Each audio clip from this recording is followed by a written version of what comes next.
สบายดีท่านผู้ชมสบายดีมื้อนี้เนาะมาพอกันเส้นเก่าเส้นเคยเนาะกับช่อง YouTube สุขที่บ้านเฮามาพอกันมื้อนี้ก็คือเก่าคือน่ะจะพาพี่น้องมาเบิ่งหมู่บ้านชนบทในลาวเนาะหมู่บ้านแสนรถในผู้ดอยเดี๋ยวนี้หันอยู่ในบ้านเลยเนาะจะพากันไปเบิ่งเลยเนาะว่าจะเป็นจังไดเนาะไปเลยอันนี้เป็นหมู่บ้านเนาะอันนี้บ้านอันนี้เป็นอยู่นางผู้ดอยพี่น้องอยู่นางผู้ดอยเนี่ยฝนกำลังตกมาอยู่นางผู้ดอยไปเบิ่งกันเลยเนาะอันนี้เป็นเหือนเขาเจ้าเนาะเป็นเหือนก็แต่เขาเจ้าบ่อยู่เนาะส่วนหลายเขาเจ้าเมื่อกี้หันมาตามทาง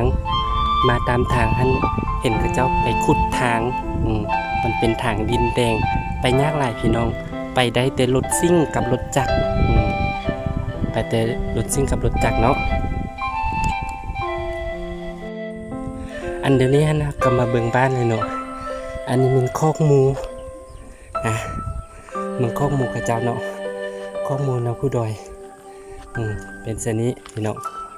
อันนี้เป็นลาวเข้าเนาะลาวเข้ากระเจ้าอยู่ในหมู่บ้านขนาดบ้านนี้อยู่นาภูพี่น้องเป็นบ้านอันนี้แหละ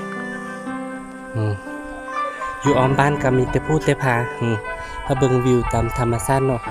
อยู่แคมป์หมู่บ้านเนี่ยหมู่บ้านอยู่นาภูเลยพี่น้องไปเบิ่งกันเลยเนาะไปกระเจ้าปล่อย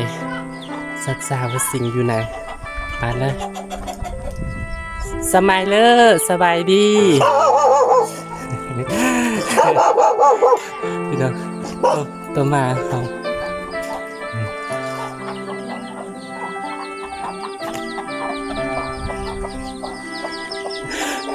สวยกัน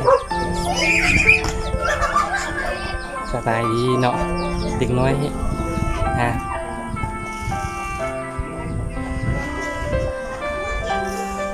สบายดีสบายเลยแท็บเมื่อนี่ลินโจลินไผ่ลินแม่ไผ่น่ะแท็บเมื่อจึงลินไผ่น่ะแท็บเมื่อไปกันเลยเนาะลงหมู่บ้านก็จะเลยหมู่บ้านมีทางคนคือว่าก็สิได้เครื่องมาปลูกสร้างเหือนในบ่ธรรมดาพี่น้องมันเป็นยูภูยูพาขึ้นยากหลายกันถ้าบ่มีรถซิ่งเนาะอันเป็นลูกไก่ครับลูกไก่พอได้เหือนมีคอนกรีตถือว่าโชคดีหลายพี่น้องมีกระเบื้องมุงถือว่าโชคดีสุดเพราะว่ามันไกลหลายกันถ้าขี่รถจักรมานี่ประมาณ2 ชั่วโมง2 ชั่วโมงเพราะว่าเดี๋ยวนี้ทำให้คนแป้งนั้นต้องมาใช่กระเจ้าอยู่นะมิดจิลีให้มิดให้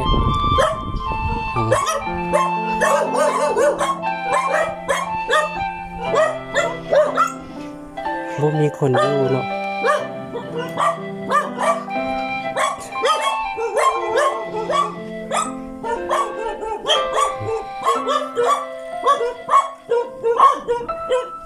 กี้มาเลี้ยงตัวแบบักไล่ๆน่ะเหือนแบบบูห่านเนาะเหือนแบบบูห่านอันนี้ลูกไก่อยู่กองเหือนฟืนอยู่กองเหือนเลี้ยงหมูอยู่กองเหือนแล้ว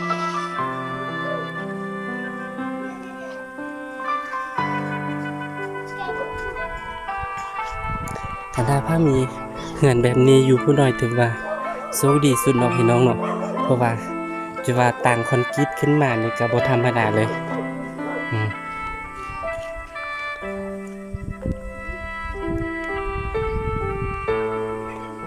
ฝนกำลังตกห่ำพี่น้องมีแต่เด็กน้อยอยู่บ้านเนาะ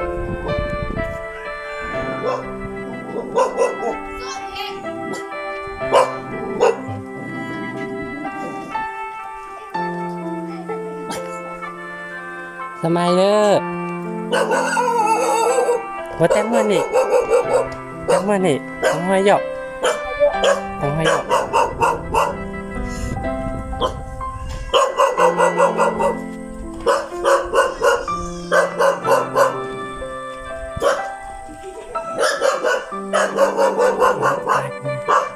สบายเนาะพี่น้องเนาะอยู่แบบสนบทแบบนี้เนาะไปตักเครื่องตักของ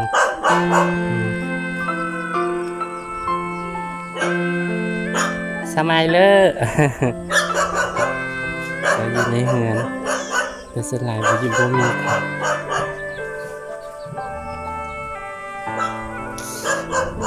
ตัวมา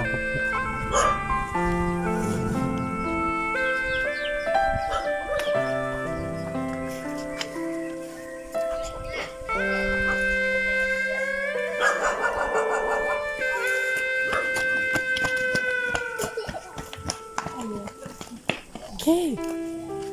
สมัยเลยมาไปแต่งเหรอโอ้ไพรบลองไพรบลองแต่งตูบว่ะแต่งตุ้ม แต่งตูบพระ แต่งตุ้มก้าง แต่งตูบกลาง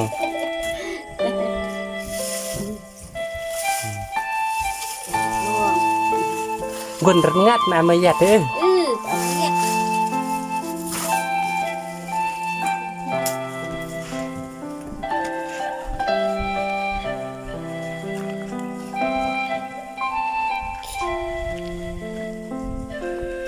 พี่น้องซื้อบ้านเนาะนี่ได้พี่น้องซื้อบ้านถูกเกินเนาะ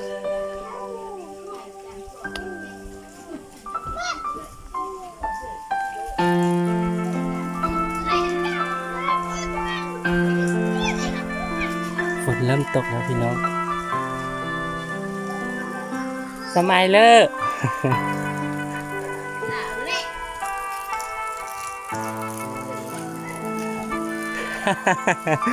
แล้วจะนี่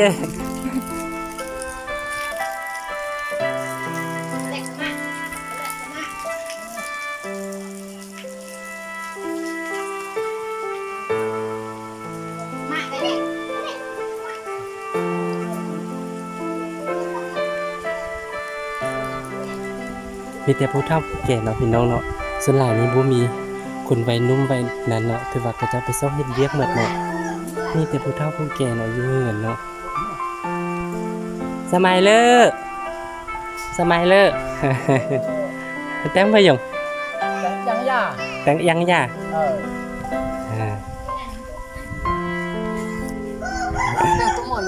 แต่งตัวเหมือนล่ะก็นิบหรออ้าม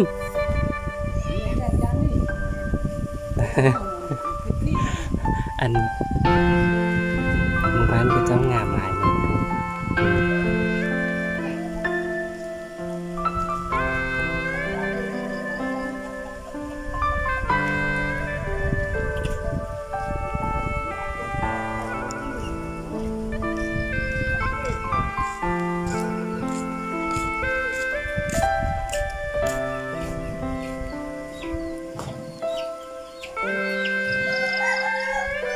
ทุกลังขาเฮือนต้องเป็นแบบนี้เลยเนาะแต่ถ้ามันเป็นแบบนี้มาเลยพี่น้องต้องเฮ็ด2ชั้นแบบนี้ครับอยู่รุมหันก็เจ้าต้องเลี้ยงวัวเลี้ยงหมูเลี้ยงเป็ดเลี้ยงไก่อยู่กองเฮือนเลยเนาะสมัยเลิก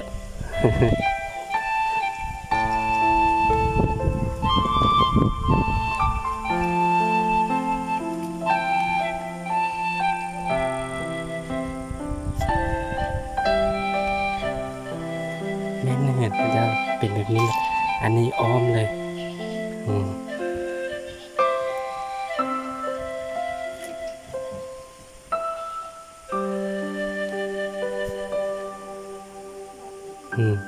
หลังนี้ก็คือกันเนาะพี่น้องเนาะก็เจ้าเอาไม้หันอ้อมกองเหมือนแบบปล่อยอันสัตว์ปล่อยตัวเปอยู่กองเหือนเลยคักลายพี่น้องวิวคักลาย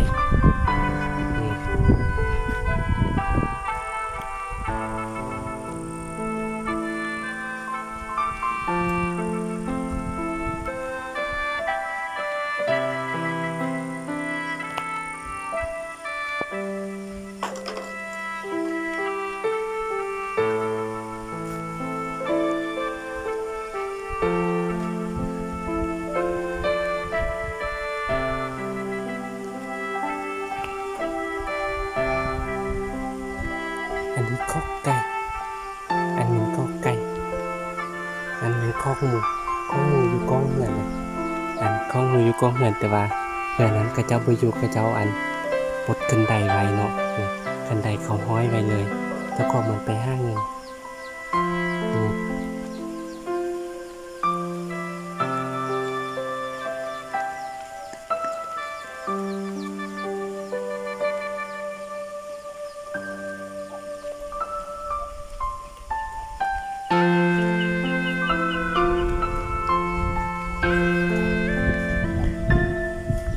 สมัยเลยมาสมัยเลย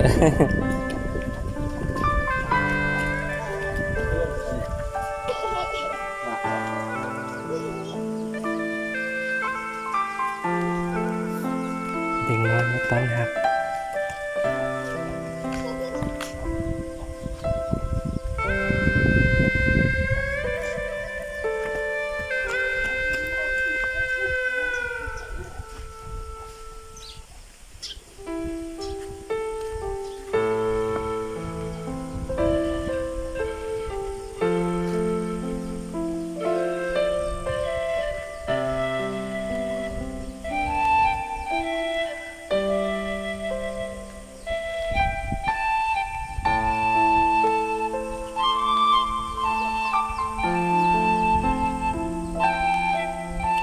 อัน